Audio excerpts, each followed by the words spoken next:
বিশ্বনবীর কাছে যে বলবে ইয়া রাহমাতাল লিল আলামিন, ইয়া খাতামান নবীন রাহমাতাল লিল আলামিন।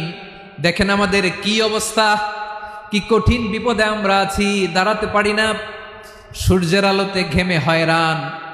আজকে কেউ সুপারিশ করতে পারবে না। সব নবীরা অপারগতা স্বীকার করেছে, তারা বলেছে আপনি ছাড়া কেউ নাকি আল্লাহর সামনে দাঁড়াতে পারবেন না, আপনি একটু সুপারিশ করেন। বিশ্বনবী বলবেন আসো আসো, আজকের দিনে আমি ছাড়া আল্লাহর সামনে কেউ দাঁড়াতে পারবে না। বিশ্বনবী মাকামে মাহমুদে যে আল্লাহু আকবার বলে সিজদায় লুটিয়ে পড়বেন, আল্লাহ রাব্বুল আলামিন বিশ্বনবীকে এমন কিছু চমৎকার শব্দ শিখাবেন, ওই শব্দগুলো দিয়ে আল্লাহর প্রশংসা করে বিশ্বনবী কাঁদতে আরম্ভ করবেন। বিশ্বনবী এমন ভাবে অজর দ্বারায় সিজদায় লুটিয়ে পড়ে কাঁদবেন, রব্বুল আলামিনের রহমতের দরিয়ায় জোশ লেগে যাবে।